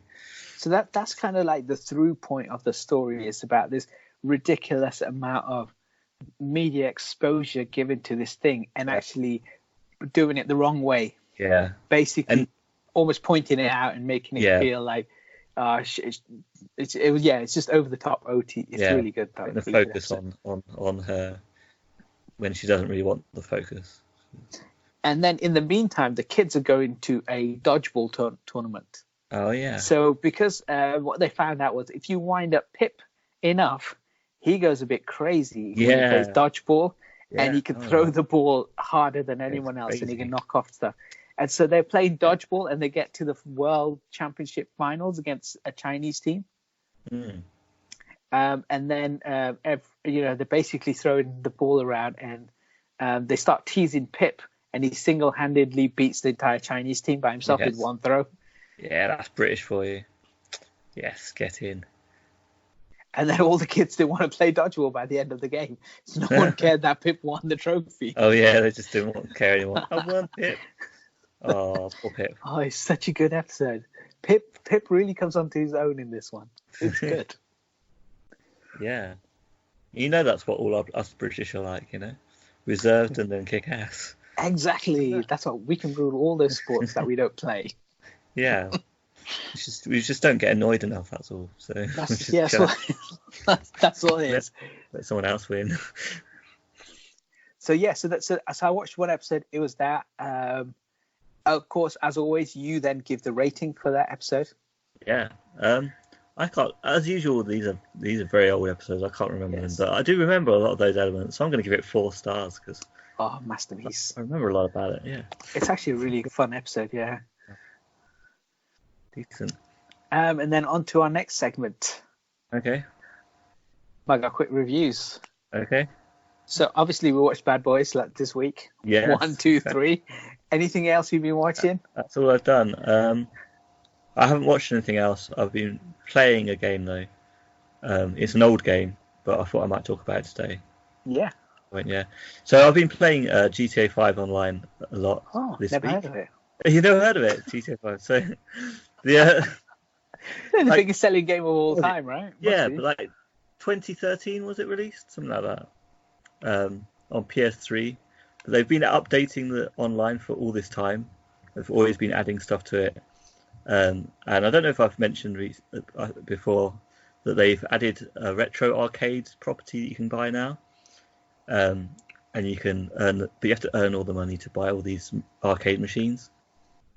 And that's what got me into just playing it again, because I just wanted to earn all those retro arcade machines, because they all sort of they're sort of all mixed together of GTA comedy, satire, and sort of old retro games. So like there's Outrun and Hang On and things like that, and you can tell that that's what they are, but obviously satires of them. But I've also been playing, doing a lot of the missions for the properties as well, businesses and stuff. And I just noticed how things have improved really, because like when it started out on GTA, when it started out on PS3 and you went online, all the missions, like I found the missions were the most annoying thing. You could do jobs like racing. I love the racing. I like survival. But the missions, you had to invite people, and then inevitably you'd have to wait all that time, and then you'd have people that were crap at the missions and would just fail, lose you in the mission every time. Yes. It was just really hard to get into. Then we waited for ages for heists to arrive, and when that did arrive, it was the same sort of thing. You had to invite people, and then people would let you down. They wouldn't do the job very well, and it just made it really frustrating. But something they've done in the last few years is they've added a lot of businesses to the game where you can become a CEO or a motorcycle club business owner. Yeah. And you sort of you can open up small businesses to like make meth and weed and counterfeit money and stuff like that. And the difference that I didn't really get into it at the time, but I've really noticed how the stuff that you do for those businesses, what I didn't like is that they're sort of ambient in the world and other players can attack you. It kind of gets frustrating.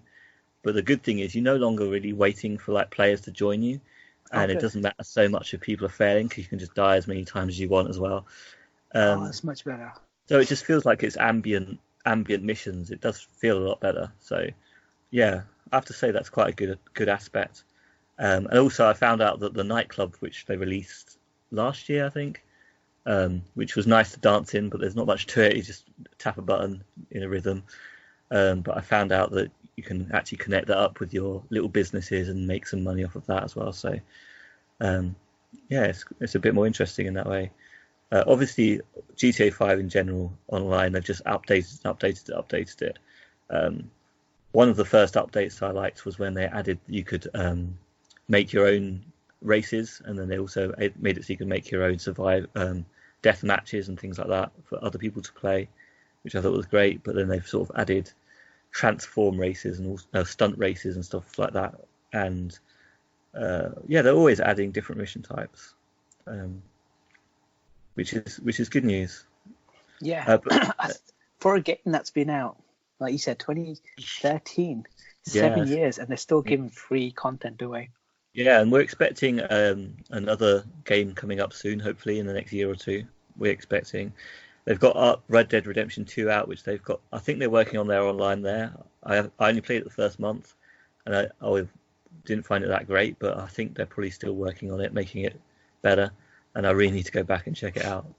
But yeah, there's still a solid people playing on GTA 5. It's one of, like you say, it's sold so well that people are still playing it today. And yeah, the online community is really strong on it, because normally that's one of the things that die down, even if people are still playing it offline. And the price rarely drops as well. It's one that's held its price for so long. Yeah, I mean they quite often do, like I think I said there was a PSN deal of about £12 something recently, which is good. But it's true, it's still over a tenner, which for me is quite a lot, because usually I'm looking for like £5 or under. So yeah, in that respect, for a 7-year-old game, and yeah, it has got the transactions, like microtransactions. You can buy your money, Yeah. But you can earn it in the game just by working hard, like any MMO. And there are ways to make money in the game, which I'm realizing as well now. So, it's not all just making money. But why not make money off of people ready for your next big game? Exactly. They've got such a big fan base already. They've made all those millions already. Just make more.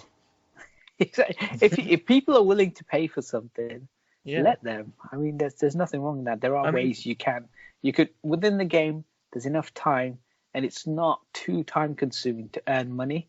No. But if people just want to pay a little bit extra, they can do. Yeah. It's not ridiculous amount of money. It's just the properties and stuff that start to cost a lot of money later on, though. So you do need to play a lot or have a good way of doing it.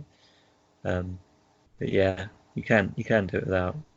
And any money that does go on to shark cards to buy in-game currency is going on the content that they're making anyway. So yeah, you're funding people's careers, hard-working game programmers. Yes. Yeah, and designers and all that. It's all good. So yes. just GTA Online is still worth playing, and still worth trying out different stuff.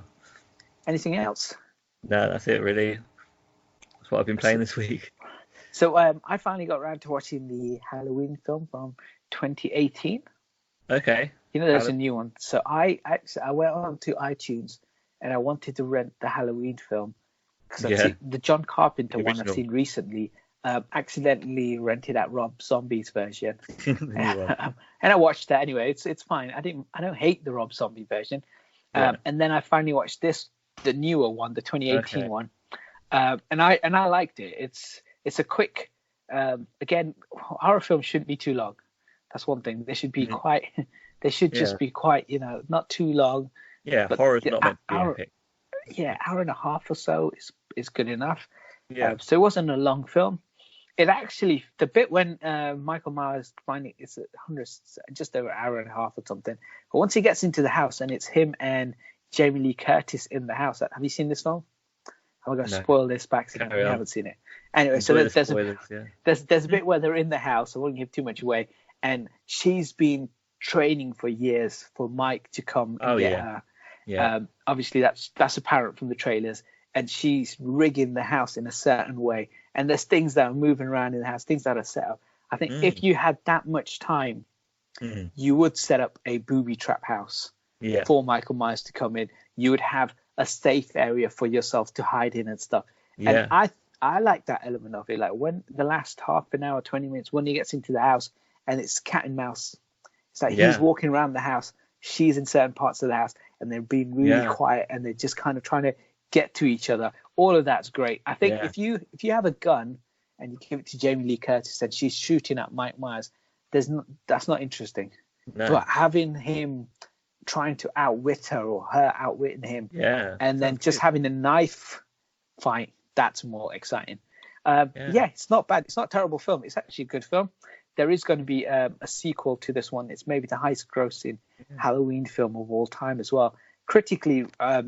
Critical response is really good for this one. Yeah. It's about like 79% on Rotten Tomatoes. So one of the best of late.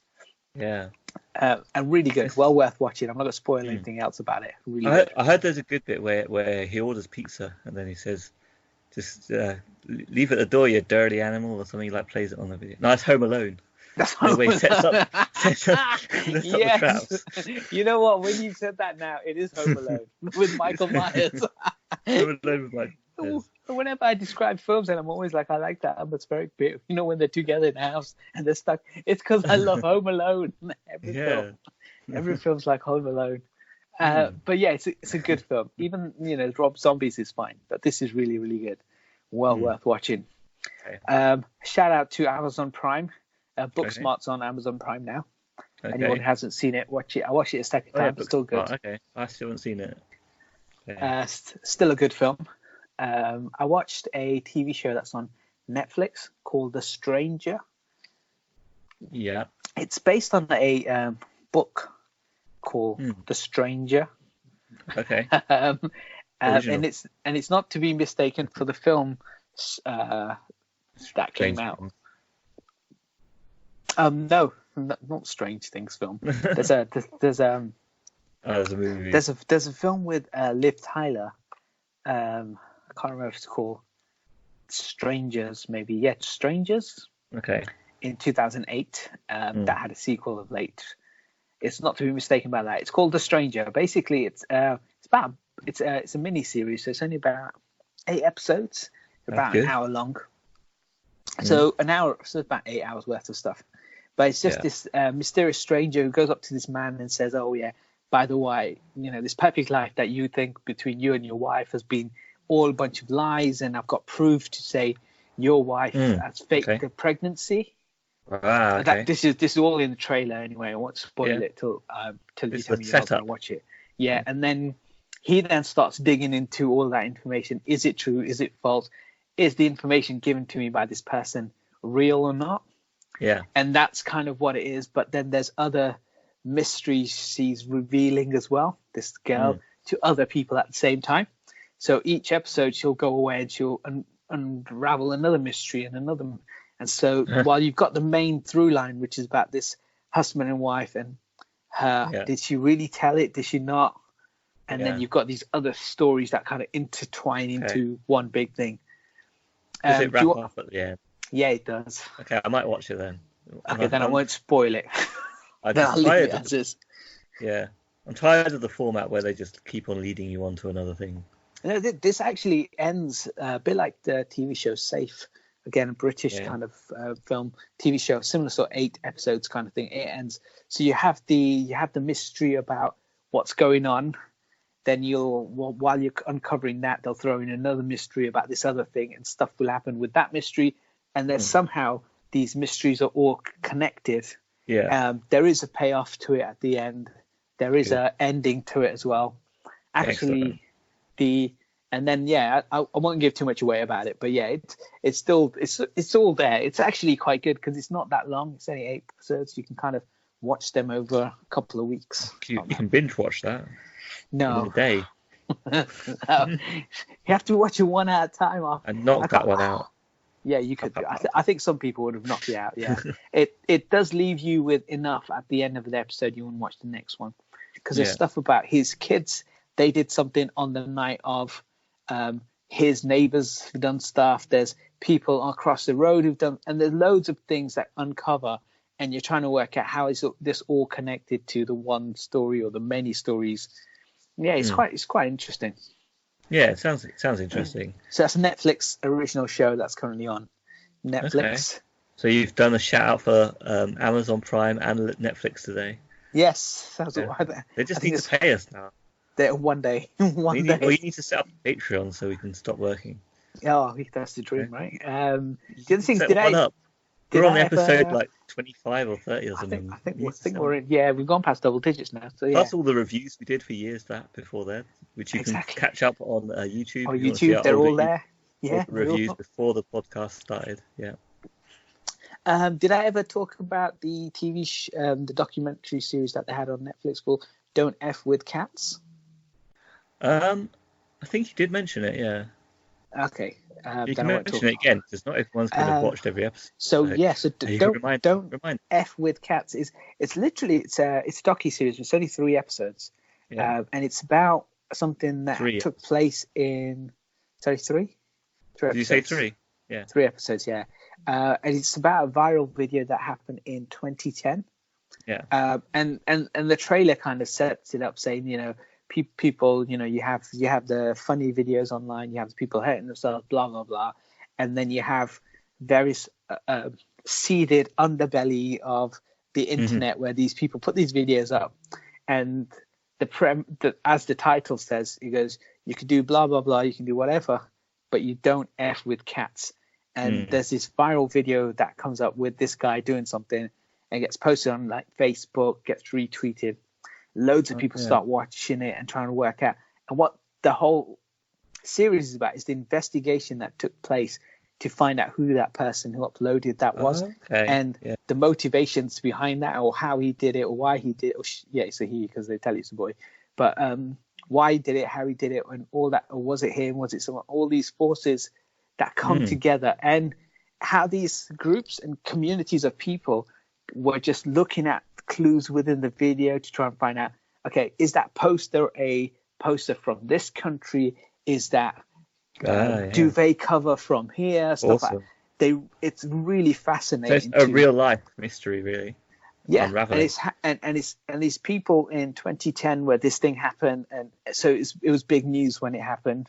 But the various communities of these people who talk about the stuff and how they helped resolve this crime, it's incredible. It's actually it's compelling watching, even though the subject matter is quite horrific. It's actually really, really good. Well worth watching. Cat, I guess. You'll never know until you watch the show. You hurt a cat, right? Guess. You guess it. Did he kick the cat? I can't tell you until you watch the show. Down, he kicked the cat. Was it the one that put in the wheelie bin? It wasn't that one. I'm not going to say anything. Definitely well worth watching. Yeah. Yeah. If you don't want to watch it, then I can spoil it for you.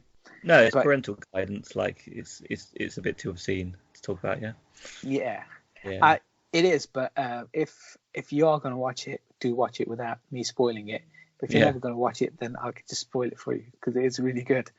I would say watch it regardless. Anyway, so let's not spoil it now. Yes, definitely worth a watch. So saw that, and recently on Amazon Prime, coming to the end of season 2 of a show called Marvel's Runaways. So Marvel's Runaways is a show, as the title says. It's based on a comic book called the Runaways or Runaways. Yeah. It's about this bunch of kids who run away. Yeah. Simple as. It's not a spoiler, but they find out that their parents are up to something. Yeah. And then they realize that their parents aren't who they seem to be, and so they run away from their parents. Hence the title. It's only 3 seasons, so season 1's quite good. It's quite punchy. Season 2 is a bit more dragged out because there's 13 episodes, but the final season is going to be just 10. So in about 23 episodes or 33 episodes, it's finished. And I think it needs to finish because you can only run away and come home. Or you keep running, but how long can you keep running for, right? There's got to be an end goal. And wherever you stop, that's your home, right? That's it. Yeah. You can't run away forever. So, well, a lot of people live their entire lives running, but once you stop somewhere, technically that's your home. Once you stop running and you rest up, once you stop running, that's your home now, right? So it is quite a good show. It's just season 2 is a bit more of a drag because there's too many episodes and there's too much filler in that. And season 1 was good, because you're understanding kind of like the dynamics between the kids and their parents before any of this stuff, because they first show you the event, they show you the stuff, and then the kids run off, and then they pad it out, and then you can see the dynamics between the kids and the parents, and which parents actually love their kids and who really wants them back or who doesn't want them back or whatever. All of that's quite interesting, I think. And cool. I want to see where it goes to season 3. Excellent. Definitely worth a watch. If anyone's got Amazon Prime, it's on there right now. Season 1's on there. Season 2's not on Prime. Yeah. That's also a preview for what's coming up. For season, when I get into season 3. Yeah. So far, so good, I'd say. Excellent. And then anything else? No. I finished playing Titanfall 2. Okay. Right. So I didn't play that. So obviously, as part of PlayStation Plus games, they give away a bunch of games. Played through last week. We talked about that other game, Last of Us. That's it. And then I started playing Titanfall, but I played Titanfall 2 in the campaign mode, not the online mode. The campaign mode's quite good. There's a lot of running and jumping off platforms, and you can be in the Titan or you can be the human. Yeah. And I think there's enough, so you're not always in the Titan and you're not always the human. There's enough in the game that they've split it in such a good way where it's almost like half and half. It's actually good. And the worlds are quite big as well, so it doesn't feel like it's a small world that you're running through. It actually feels like it's a big world. And you can try out different weapons, because what they'll do is you'll get to a point and they'll put all the guns there, and then you could pick up a new gun if you wanted, and you could shoot. So before you get into multiplayer, you could try out all the weapons, which is quite a nice little feature. Yeah. So you can see what your preference is in guns wise. Yeah, that's good. Because like when you want to go online, you want to be able to have a practice first. That's why they even bother with campaigns in some games still. Yeah, the campaign's not that long. It's about 5 or 6 hours long. But that's good. That's a good portion if you want a short campaign. Like you don't always have to have a long campaign. Yeah, I think it's just the right amount because you get to be in the Titan enough, and you get to be kind of the person enough as well. So that's a good little kind of. It's just the right mix, I think. Because once you're the Titan, you're a robot basically in essence, and you are slow moving. And so you can't travel the terrain as quick as you could do as the Marine. Okay. But it's worth it. I haven't played multiplayer. I might not do because I know that as part of our preview, something's coming up that may take me away from playing the preview, playing the multiplayer of this. Okay. Yep. Yeah. I'm still waiting to try Peach Beach Splash online multiplayer, but I have a feeling I'm just going to not do very well because I'm not wanting to start it. Nah, leave it. Yeah. What more games to play? Exactly. Cool. So is that our segment done? That's it for me for reviews. Yeah. Next segment, previews. So PlayStation Plus have just dropped a whole heap of new games. So 3 new games. Is that today? Five new games. Wow. Right? Okay. So you got Bioshock. Three were announced. Bioshock 2, Bioshock Infinite. So there's 3 games, right? Bioshock series. Yeah, that's the series is one. Yeah, 3 games. And then collection. Yeah, collection. So I'm just downloading that today. Because I've never played a Bioshock game. Everyone talks about how good it is, so I'm going to give that me neither. Yeah. That's why I'm not going to play Titanfall multiplayer because I'm going to play this instead. We can do it while this is downloading. No, it's downloaded. I started it this morning. As soon as the game came out, I was like, I'll put it in download now. Okay, so have you played any yet then? You haven't started it yet? I'm busy doing this thing right now. I'll probably just start. I might give Infinite a try and just start there. I'm going to start with the first one. I'm going to go back because they are remastered. So I think the first one might be really good actually. Yeah. I bet it's probably the best gameplay wise. It might be, yeah. Definitely going to give that a go. Also on Netflix, Uncut Gems is on there, which I really want to watch, which is the film with Adam Sandler. The one where he was so good, it's got 100% Rotten Tomatoes.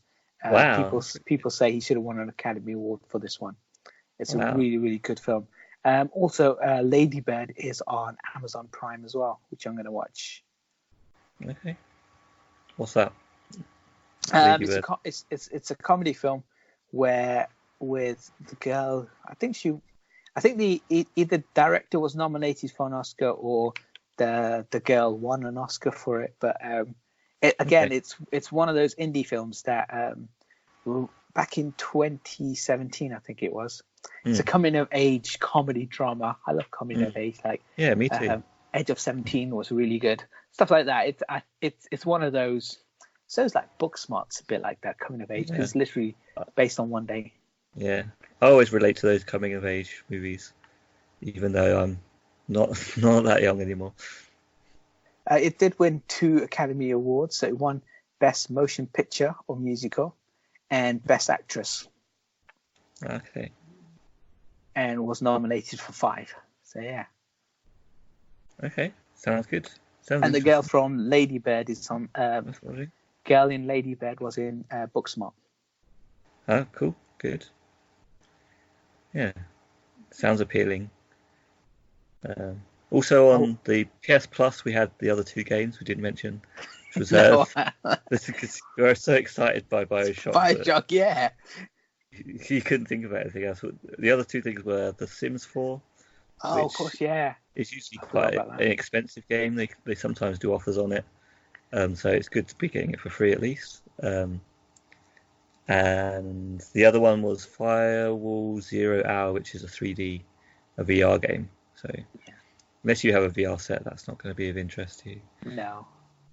Not really. Also, Fast and Furious 9 released a trailer this week. Okay. Nice. So obviously, Fast and Furious 8 happened, Fast and Furious 7, all of them, and Hobbs and Shaw happened in the background. So Fast and Furious 9 is going to come out, I think, in May this year. Wow. So it's not long now. And the new trailer came out, and we see John Cena is in this one. Do you want me to tell you what happened in the trailer? Yeah, sure. Let's talk about the trailer. So as per the last film, Dominic Toretto and his son are now living a happy life together with Michelle Rodriguez. This is a great film already. Having a happy life. I love it. It's lovely. It's a family thing. That's how it starts off. It starts off with that. The trailer starts with that kind of family thing. And then all of a sudden we find out Dominic's got a younger brother called Jacob, who's a deadly assassin, obviously. Oh, no. A car driver. His son is deadly. His brother. His son is a deadly assassin. His brother. He must face up against his... for life. Yeah. The thing is, I was just thinking about how ridiculous these films are, firstly. But it's all been about this whole... Once it was Owen Shaw, then it was his brother Shaw, then it turned out to be what's her name, Charlize Theron, who kidnapped his son, and now she's back in this film, and it turns out it's now Dominic's brother, played by John Cena, who I think is hilarious. He's really, really funny. But Justin Lin's back. The action is as crazy as always. Some of the car chases and smashing into things look great, as always. I think that's kind of what the whole film's about. So it's got his brother John Cena, who can do everything Dominic can do, pretty much, of course, because they're brothers. He's more deadly. Oh, but they say that, and then Dominic Toretto will be even more deadlier than him. Yeah, of course. Of course, because he's Vin Diesel. Right. There is no Dwayne "The Rock" Johnson in this one, and there's no Jason Statham in this one. No. And because they just made a movie, didn't they? Yeah, true. So they're not in this one, and I think this is a big shout. May or may not happen. I think they'll appear in a post-credit scene at the end of this film. So because when they're shooting this film, Dwayne was shooting, I think, Jungle Cruise. So obviously he couldn't be involved in this, and there's that whole feud between him and maybe Tyrese Gibson, or him and Vin Diesel. But then after the film came out, it's done really well. I think Vin Diesel and him have buried the hatchet, and I think he sent a message out saying, "I'll see you soon, Fast and Furious family." So I think he'll appear in a post-credit scene in this film. Yeah. To then tie up the 10th and final film where he will be back, him and Statham. Yeah, I think that's a good shout, because without them, you need to be excited for them coming back. Yeah, exactly. Yeah. But there's a twist right at the very end of this film where we see Han. Do you remember this series? Because I'll talk about it and you'll be like, I don't know who he is. Yeah, do you remember? Do you remember Han or Han? Han Solo. Yes. So in this, basically, he's Han Solo. He died in Force Awakens. But he died in this franchise. Okay. In Tokyo Drift, he died in that. Yeah. Okay. He's the one that at the end of number 6, Jason Statham comes out of a car looking as sick and beautiful as he does after killing him, and says, "I'm coming for you, Dominic Toretto." Okay. But he comes back in this trailer at the very end of it. They don't tell us how he's come back to life. They don't tell us anything else. He's just back to life. And the last hashtag is Justice for Han. Justice for Han. So that's what it's all about. You know what it's about then. Yeah, but Jason Statham killed him. So, but Jason Statham's a good guy now. It doesn't make any sense. This whole franchise is just ridiculous. But it's just, you know what, for an action adventure film, that is just nonsense. This is great. There is there's a concern that Michelle Rodriguez had in number 8, where she said the female characters didn't get much action sequences and screen time. But in this trailer, they do show a fight sequence with her and Jordan Bryan's wife. Okay. So So that's quite good. So a girl fight. Not fighting Right. each other, fighting other people. Oh, that's good. Because they're sister-in-laws. They're not going to fight each other. They're Are family. are they fighting other girls, or are they actually having, They're fighting other a proper people. fight? Okay, good. Sounds good. Yes, it looks as ridiculous and over the top as I'd expect to see it. It's coming out May 22nd. I think I am quite excited to see this one, and I don't know how good or bad it will be. But it's got Justin Lin, who did the second best Star Trek film of all time. Okay. Because he did the last one with Idris Elba. Okay, yeah. All the Star Trek films are pretty good, so... Yeah, so JJ did the first one and the second one, and then Justin Lin did the third one. And he's back now. He's pretty much done the films from Tokyo Drift, so number 3, number 4, the best one, number 5. He did number 6. James Wan did number 7, that's Aquaman. Number 8 was done by Gary FF, straight out of Compton. And now Justin Lin's back. And he's doing the last 2 films back to back. Well, okay, what, 9 and 10? Yeah. Or 10. Okay, so 9 and 10. he's doing them back to back, so does that mean Statham's turning up in the 10th one for sure? I say back to back. Why not then? It's release date potentially is 2021. So I don't know how back to back they are. I think not made at the same time. But... Statham and Dwayne will be back. Yeah. I can't see them not The working finale. in the next year. I think they'll get everyone back. I reckon then maybe they'll end with some drama and they'll all be against each other for a big finale movie. Yeah. Who knows? Maybe it's Mission to Mars. They have to get a car to Mars. Okay. I don't know. Probably. They like to blow things up, is what you're saying here. Exactly. It is ridiculous and increase over the the top. Yeah, exactly. But I think you have to kill Dominic Toretto by the end of the franchise. Yeah, just because you don't like him. Yeah, but also because how else can you end the franchise? You want to finish it, don't you? You want it to be over. I think they should just keep it going. I think they should see if they can keep up with the Final Fantasy video game franchise, which is on like 20 now or something. Or it just keeps on going. I think you kill him. You kill him at the 10th film. The series ends. Obviously, they do whatever. They save the world or whatever they currently do. But he dies, and so there is no more 11. And then years later, there's a way of bringing him back. Yeah, with, of course. Over the top ridiculous. Like you have to drive a car at 88 miles an hour down a particular road, quarter mile at a time, and lightning has to hit, and then you can go back to the future and save Dominic Toretto. Wow. And they can do like an end game. They can get a DeLorean. They go through all the different stages of the franchise. Yes, and the DeLorean. And that way we can reboot Fast and Furious and Back to the Future all in one go. Time. Yeah, nice. Did it. So yeah, that's our previews. You got anything else? No, that's it. How can they contact us? Look down in the description and look in the description. Or ask Michael Brigg here. He knows. He has all that details. However you find this podcast, please review 5-star, tell a friend, subscribe, tell others to subscribe, all that good jazz. Contact us on email, myguyReviews@gmail, at Twitter, myguy_reviews, at Instagram, myguyReviews, YouTube, myguyReviews. You're checking all these, right? So yes, we are. We're constantly on there. And if there's anything you want me to particularly see, make sure you put My Guy Monkey on there so it gets forwarded to me. Yes. Yes, it does.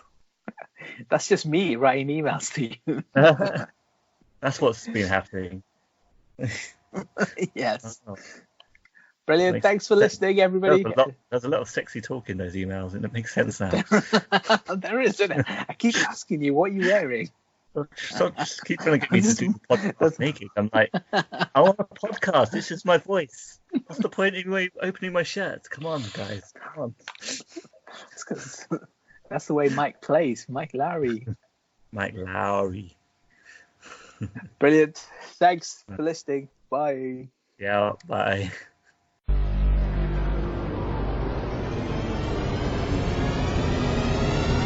No, it's me that's talking about it. Brilliant.